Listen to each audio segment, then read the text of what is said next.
Hello everybody, my name is Cheesy Catman and I am on a mission to make my singing monsters in Minecraft. You are watching Devlog Part 3 and we have just completed the Conduit Island station that situated itself amongst the Conduit Highlands. It is a custom song that I made with the help of my community creating the monsters. This was the last winner and today we're going to be talking about the Soul Element winner, which is the second element of this island. Along with that, we are also going to introduce a new Panic Cavern monster, and I think it's good to start with that first. So let's get right into it, shall we? And we have arrived in the very strange and cavernous place, the Panic Cavern. The song and the character designs were all made by him. I am only here to make the models and to make them sing in Minecraft. The last monster we've worked on was Echy, along with creating the entire Panic Cavern map here with all its nooks and crannies, but I forgot to make the rare version of Echy. So let's introduce him next. I present to you the rare version of Echy.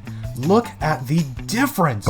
It's got pink skin, nice and fleshy, and some alien ears and feathers that you don't see on the other model. And on the back end here, it's got some nice scaling features. And of course, a red pinkish ring that makes everything pop. Its fingernails are painted with a hot pink and purple, along with its toenails. It is an absolute sight to see. And we are going to be able to see it play in game along with the new monster that I am about to announce. Everyone, I present to you Hojaa, the fear of doctors. And here he is, a blob of fear. He is a great addition to the song and quite underrated, if I must say.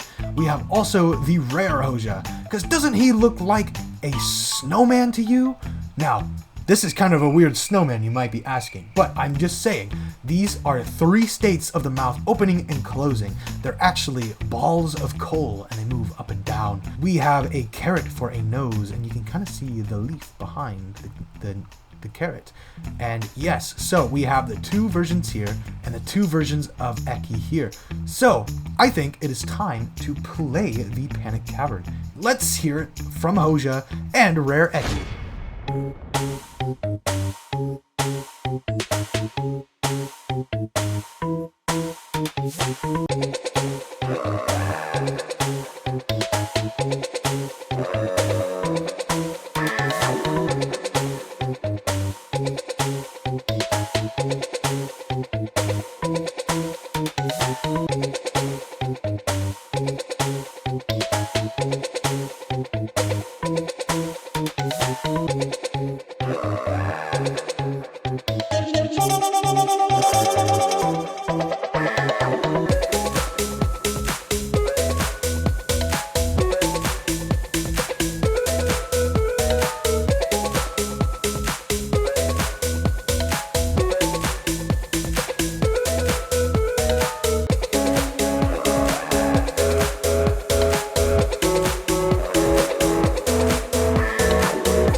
What a spectacular performance made by these creatures. Man, it has been extremely fun working on this so far, and I hope we can continue working on some more. I'm excited to see what Uxus provides with me next. But with that out of the way, it is time to work on Conduit Highlands. So let's fly over there real quick. The Conduit Highlands. Welcome back, everyone. I have made some new features coming to this island. As you can see, this is when the song is kind of already halfway through its completion. The air starts to flow through the station, and also with that, we get to fly through the air like this, and we are able to access the upper rings. I think this is something new that I didn't show in the last video, but yes, this is going to be possible, so you can even have your monsters up here. I'm going to be turning off fall damage so you don't like break your legs when you fall back down, because I feel like stairs wouldn't really fit, you know. I like the floaty part of this atmosphere here. Now, in the last video, we have covered the single elemented monster for copper, and that was Glowlix, made of course by the community. It is now time to reveal the single element for soul.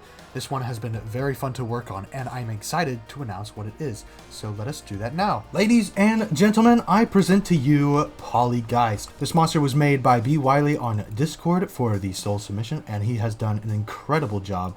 I have changed a little bit of things about him though. For example, his mouth actually glows the soul color in Minecraft along with the inside. To kind of represent that he's kind of inflated, like a ghast, I guess. But yeah, I think it was a good touch. We've got the ears and the debris that follow around him, and they orbit and do cycles when he plays. A lot of these submissions for the single element monsters will feature a small creature like this. That's why Glowlix is a small creature. That's why Polygeist is a small creature. So yeah, you can expect the single element for Wind and Conduit to also be small creatures. Time to show you guys the 3 tracks. I have successfully implemented the egg and the model inside of the game. Look at that egg. Looks cool. It's kind of a shiny slate, kind of like Gob, and there's some particles that go around it. So let's put it down right here, and let's watch him play.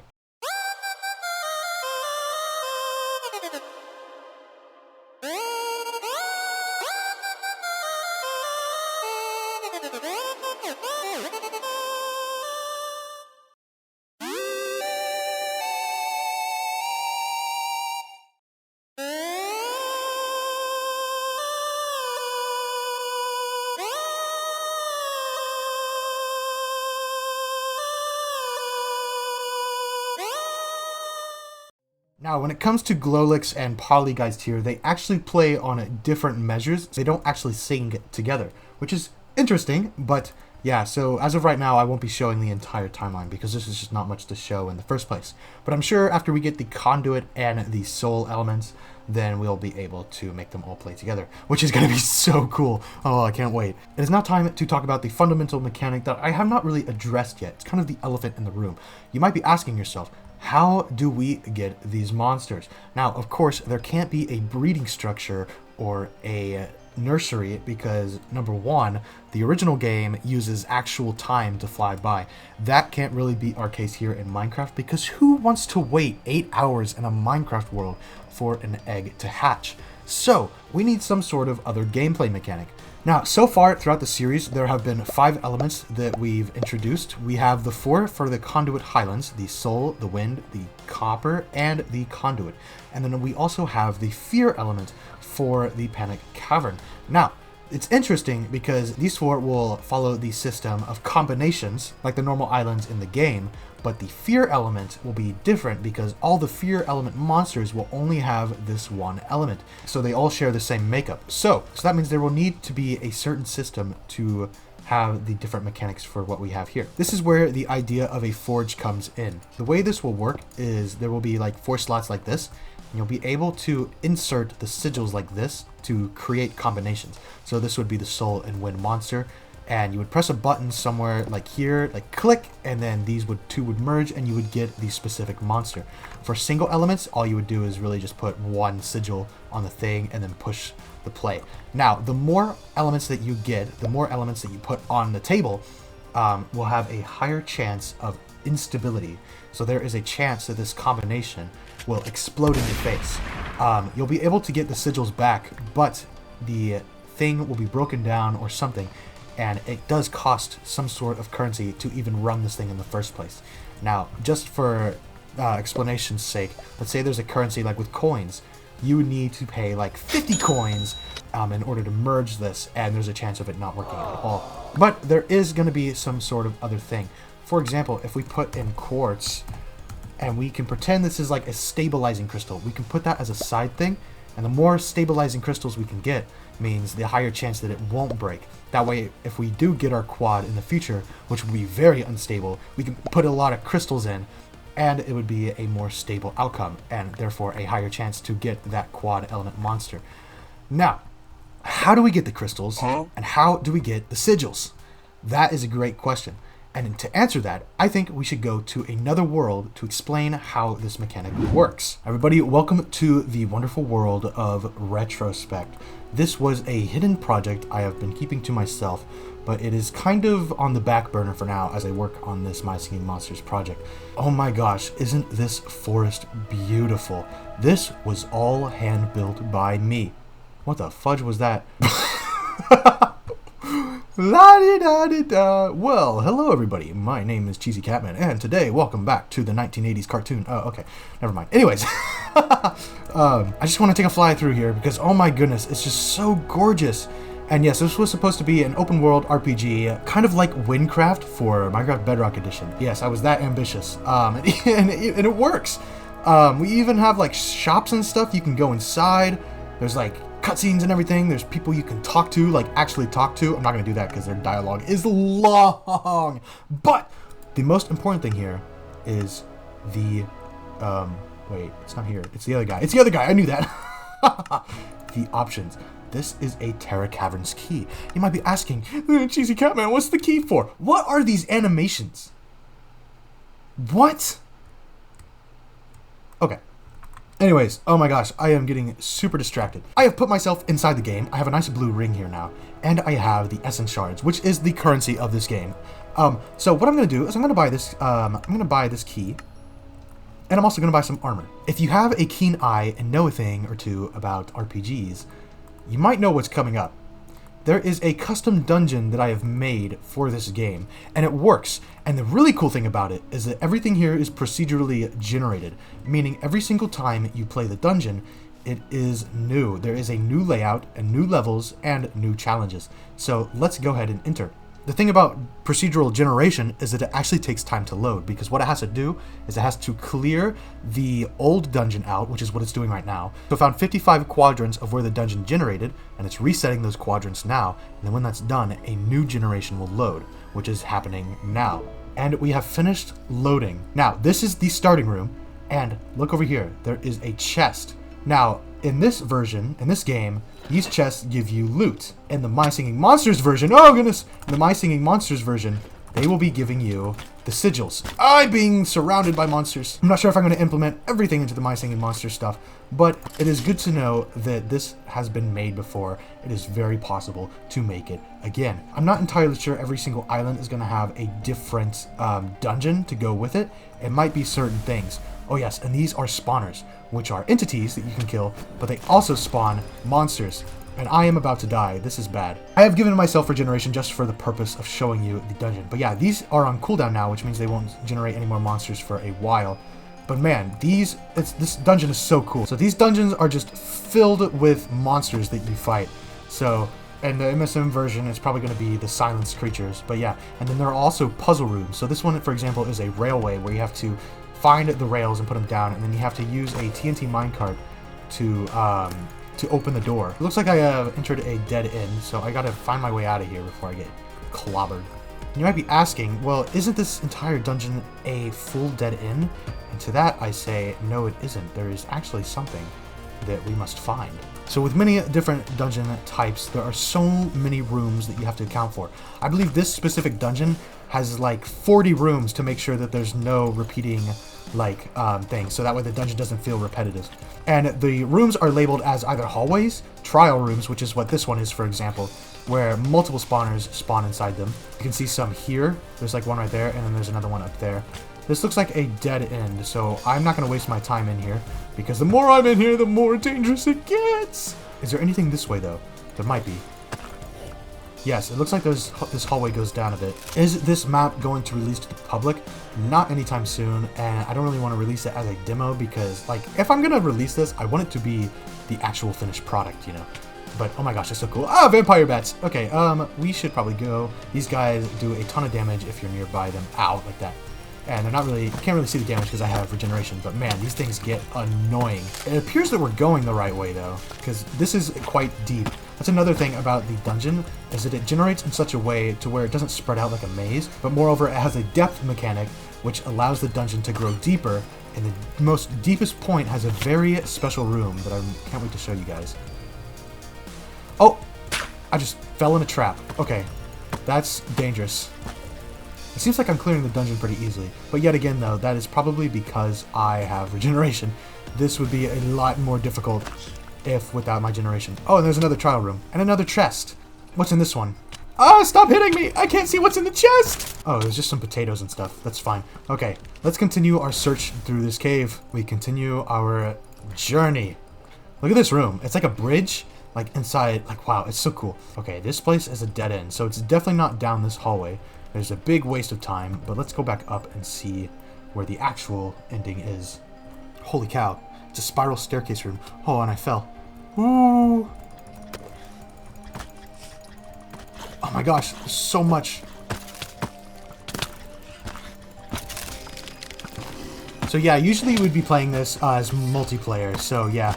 The dungeon will scale in difficulty depending on how many people are playing it. But as of right now, it knows that I'm on hard mode, and that's why there's so many monsters. Goodness gracious! Oh my gosh, guys, have I mentioned the puzzle rooms? This is another one. So you push this button here. So the first part gives you a chord, and then you have to figure it out. I think that's it. Oh, let's go. And look at that. Loot! Oh, this is some good stuff. Check this out. So I got new items. So I can replace my terracotta sword, which does 8 damage, and replace it with this axe that does 14. But it has a cost of a higher cooldown. This one only has 0.58. This one has 1.12. But that I don't really mind. There's also different hammers and a emerald ring, which allows me to have more health in my hotbar. Not that I need it though, because I have regeneration, of course. But yes, I will be using this axe from now on. We've got to find the ending room. Down these stairs? No, but man, this is a beautiful room too. It's a waterfall.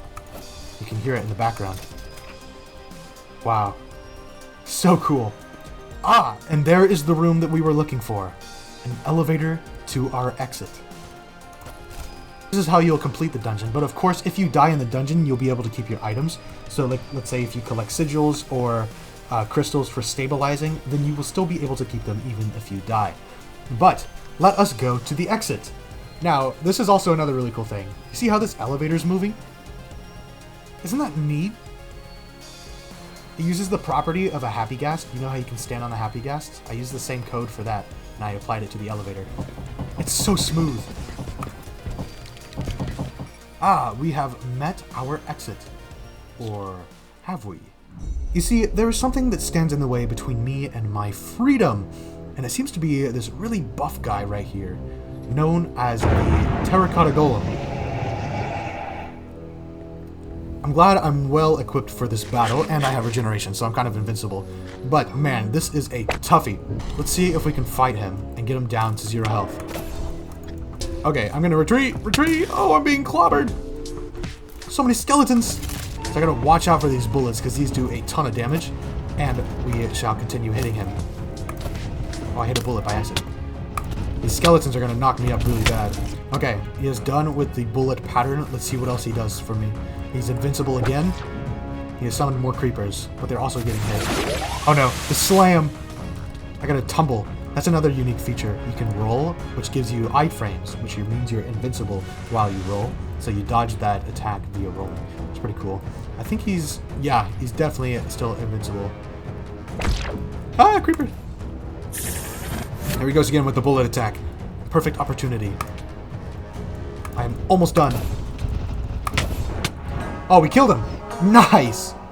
He has a cool animation for when he dies. He spins uncontrollably, and there's beautiful light. And he explodes. Nice. And let's collect our loot here. And we are able to escape the dungeon. My friends, that was an entire gameplay system for a procedurally generated dungeon. It is a loot crawler, whatever they're called. I don't even know what they're called. Just like mob slashers, I guess? Dungeon explorers? But anyways, this is what I plan on adding to the My Singing Monsters thing. It is very overkill, but it is very possible. And that is such an exciting thing to think about. So let me know what you guys think. Any ideas that you have accordance to rooms and stuff. I will even give out a tutorial if people want to help me build the rooms. That would be amazing. But yeah, that is basically going to be the system. But yeah, thank you guys so much for watching, and I will see you guys in the next one. Have a wonderful day.